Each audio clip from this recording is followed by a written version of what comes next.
दुनिया का सबसे बड़ा लोकतंत्र भारत ने आज नए भारत का, विकसित भारत की संकल्पना के रोड मैप को लेकर के अपना नया बजट देशवासियों के सामने प्रस्तुत किया है। मैं सबसे पहले देश के यशस्वी प्रधानमंत्री आदरणीय श्री नरेंद्र मोदी जी के प्रति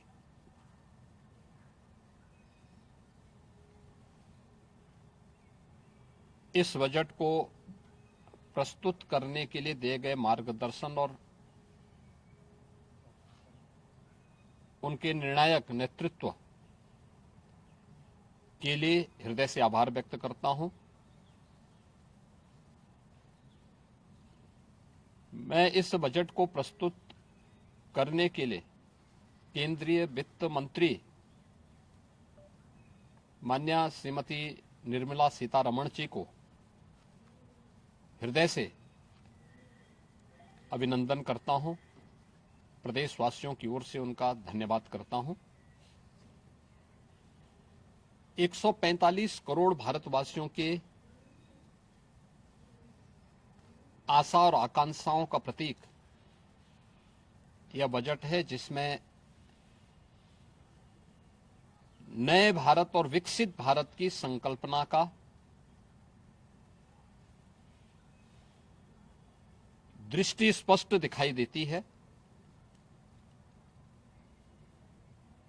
12 लाख करोड़ रुपए से अधिक की पूंजी कैपिटल एक्सपेंडिचर के लिए, एक सुदृढ़ इंफ्रास्ट्रक्चर के लिए बजट में प्रावधान करना,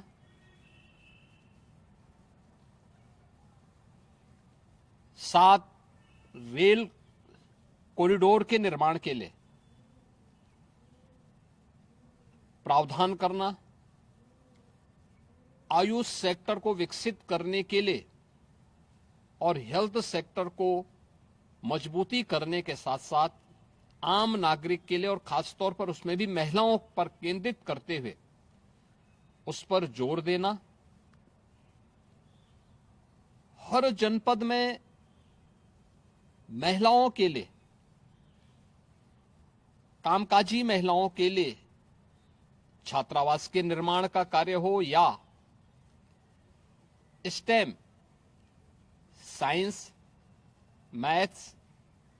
स्टैटिस्टिक्स और इमर्जिंग टेक्नोलॉजी से जुड़े हुए छात्रावास के निर्माण के लिए सहयोग करने का, युवाओं के सपने को एक नई उड़ान देने के लिए उनके लिए बेहतरीन इंफ्रास्ट्रक्चर से युक्त सुविधाएं उपलब्ध कराने के लिए ऐसे हॉस्टल के निर्माण का कार्य हो, नौजवानों के लिए हर एक सेक्टर में अवसर उपलब्ध हो, यह सबके साथ साथ जो व्यापक रिफॉर्म के साथ अलग अलग सेक्टर में रिफॉर्म को लेकर के जो बजट प्रस्तुत किया गया है, यह आम नागरिकों के जीवन को सहज और सरल बनाने में मदद करेगा, भारत की अर्थव्यवस्था को तेजी के साथ आगे बढ़ाने में यह बजट मददगार साबित होगा।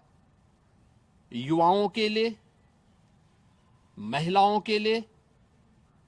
अन्नदाता किसानों के लिए, उद्यमियों के लिए, आम नागरिक के लिए भी ये नए अवसर को प्रदान करने वाला बजट है। मैं बजट के प्रावधानों का स्वागत करता हूं। आम नागरिक के लिए, जिसने बजट के लिए जो बड़ी आशा भरी निगाहों से जो व्यक्ति देख रहा था, खासतौर पर मध्यम वर्गीय परिवार, गत वर्ष देश ने जीएसटी रिफॉर्म को देखा है, आम नागरिक उसका लाभ लिया है। इनकम टैक्स एक्ट को अप्रैल से लागू करने की घोषणा, उसको सरलीकृत करने, हर व्यक्ति आसानी से अपने रिटर्न को भर सके, इस दिशा में उठाया गया कदम भी स्वागत योग्य है, जिससे अधिक से अधिक व्यक्ति इनकम टैक्स की तरफ आकर्षित होगा और इनकम टैक्स का अपना रिटर्न भरने के लिए आकर्षित होकर के प्रवर्तमान नेशनल बिल्डिंग के कार्यक्रम में वह भी अपना योगदान दे सके। इस दृष्टि से यह अत्यंत महत्वपूर्ण कदम है। मैं कह सकता हूं कि यह बजट समाज के प्रत्येक तबके को, युवा हो, महिलाएं हो, अन्नदाता किसान हो, उद्यमी हो, इन सबको ध्यान में रख करके बनाया गया नए भारत का, विकसित भारत की तरफ अग्रसर हो रहे भारत का एक स्थिर लेकिन तेज गति से बढ़ने वाली अर्थव्यवस्था के रूप में प्रस्तुत करने वाला एक बजट है। मैं इस बजट के सभी प्रावधानों का हृदय से स्वागत करता हूं। आदरणीय प्रधानमंत्री जी के प्रति आभार व्यक्त करता हूं। केंद्रीय वित्त मंत्री जी को इस बजट को प्रस्तुत करने के लिए, जो कर्तव्य भवन से प्रस्तुत किया गया पहला बजट है, इस बजट के लिए भी उनका हृदय से उन्हें बधाई देते हुए हृदय से धन्यवाद। सच की आवाज हर पल आपके साथ